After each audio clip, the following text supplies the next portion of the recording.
Hola chicos, tengan ustedes un muy buen día. Bienvenidos a una nueva clase de Historia, Geografía y Ciencias Sociales de segundo año medio para la red educacional Los Conquistadores. Les habla la profesora Flavia Díaz, que les presentará los contenidos a trabajar en esta cápsula.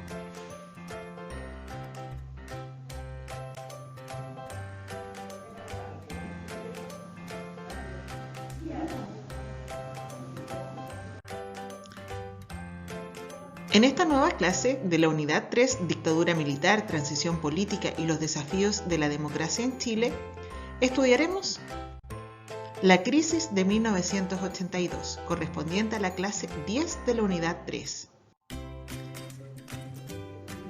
Antes de comenzar con la clase, los invito a buscar sus materiales de trabajo. Necesitaremos su cuaderno, lápices, destacadores y por supuesto su texto de estudio, que será la guía para trabajar desde sus casas. Si ya tienes todo listo, podemos iniciar la clase. Si no, puedes pausar el video y continuar cuando ya estés preparado. Y como siempre, aprovechamos de recordar las medidas de autocuidado frente a la pandemia, usando siempre nuestra mascarilla.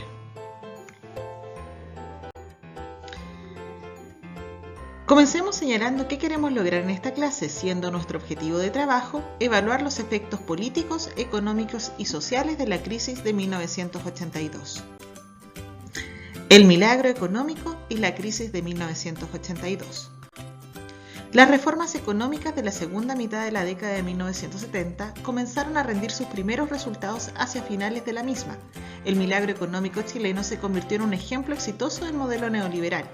No obstante, a principios de la década siguiente, el panorama internacional comenzó a cambiar y se volvió desfavorable para las exportaciones nacionales y para el continuo endeudamiento externo en que se había enfrascado el país. A continuación, veremos un pequeño video explicativo sobre los antecedentes y desarrollo de la crisis económica de 1982. Los invito a poner atención. Hacia fines de los años 70, con Sergio de Castro a la cabeza del equipo económico, el país se ha reactivado. La inflación baja, la economía crece y las empresas diversifican su producción.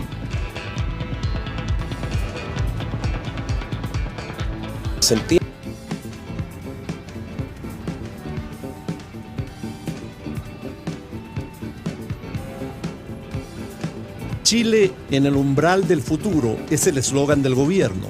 Se ha inaugurado por fin el Metro de Santiago, una obra monumental cuya realización ha cruzado 3 gobiernos y que es el orgullo de los chilenos.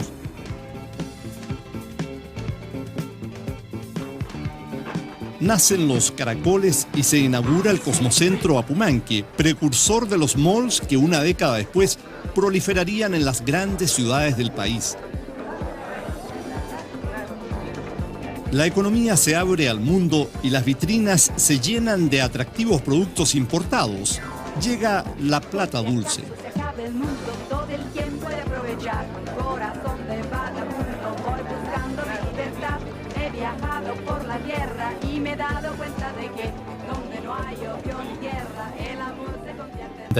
El llamado boom ha terminado.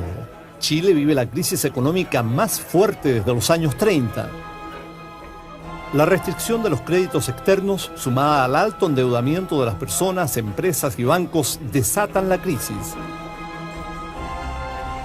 Las autoridades no pueden seguir manteniendo fijo un dólar artificialmente bajo y devalúan en forma sorpresiva. El dólar sube de 39 a 76 pesos. El Estado, los empresarios y las personas comunes y corrientes ven dispararse sus deudas.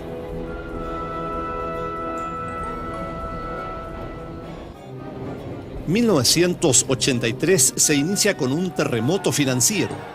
El gobierno anuncia la intervención de algunos de los más importantes bancos y financieras que están al borde de la quiebra. La cadena de quiebras se había iniciado con algunas de las industrias más importantes del país. Más de 800 empresas cierran sus puertas y la cesantía supera el 20%, el nivel más alto en décadas.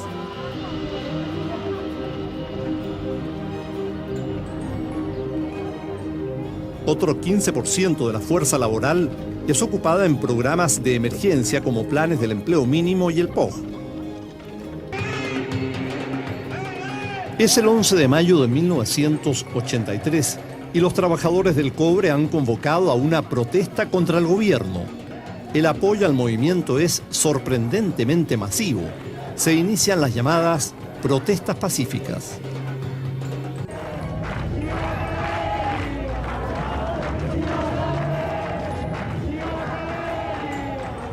Nadie...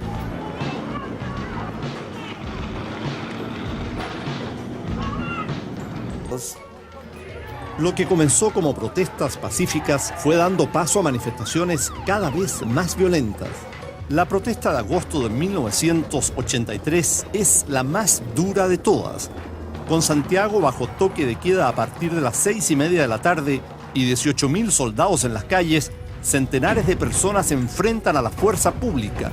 En 2 días mueren 26 personas. Vigi y su equipo no solo impulsan con vigor las exportaciones, también se preocupan de sanear el sector financiero, renegocian nuestra altísima deuda externa y reanudan la privatización de empresas públicas. Paulatinamente el país se pone de nuevo en actividad tras la gran crisis y comienza un periodo sostenido de auge y crecimiento. En medio de la euforia, se alzan voces que critican el modelo económico por el alto costo social y la desigualdad que genera entre pobres y ricos. No basta el chorreo, dirán. Se necesita además un énfasis en lo social.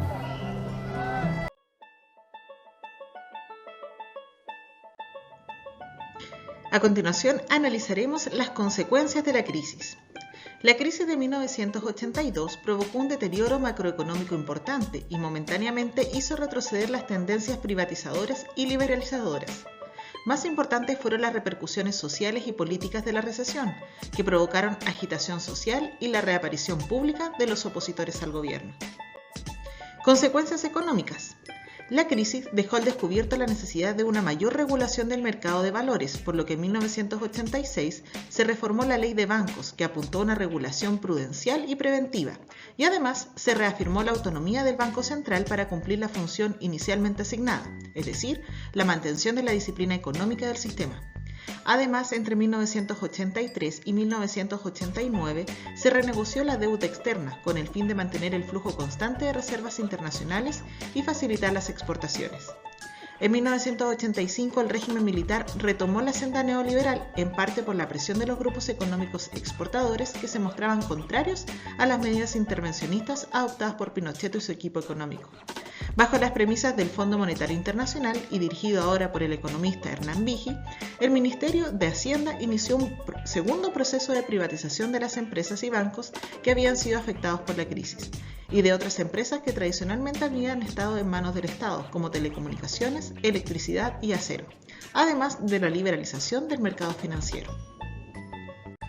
Consecuencias sociales. La crisis económica tuvo consecuencias a nivel transversal dentro de la sociedad chilena. No obstante, los más pobres fueron los más afectados. Las políticas gubernamentales de contracción del gasto interno y las numerosas quiebras de empresas generaron el aumento del número de desempleados, el que se mantuvo en 24% por 4 años, con un nivel máximo en 1983 de un 31,3%.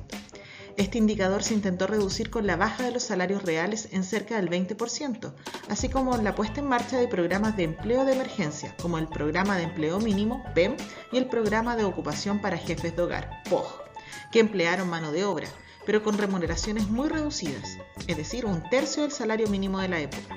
Sumado a esto, creció el empleo informal, vendedores ambulantes, cuidadores de autos, recolectores de cartón, entre otros, en situación de alta vulnerabilidad. Dicha situación se reflejó en el alza de los niveles de pobreza.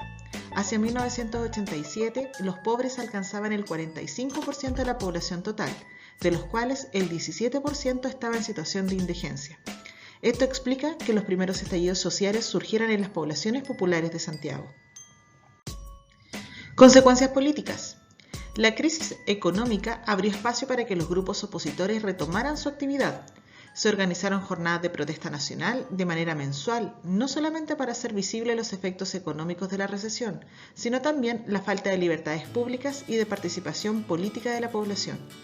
La coyuntura parecía precisa para acelerar la caída del gobierno, conjuntamente con el modelo económico, presionado por el problema político en que se transformó la alta cesantía y el retorno de la inflación.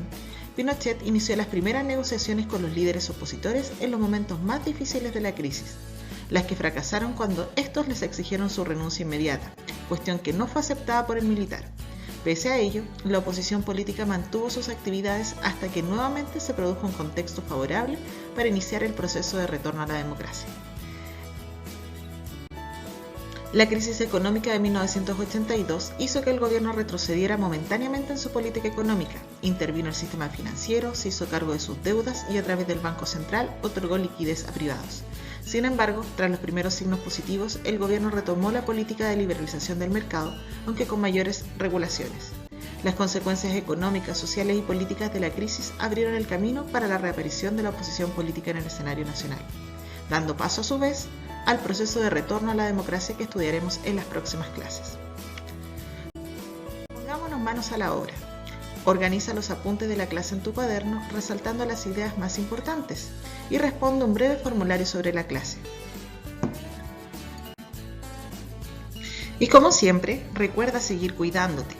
Mantén la distancia de seguridad, evita tocarte la cara, quédate en casa, ponte mascarilla, lávate las manos frecuentemente y come sano.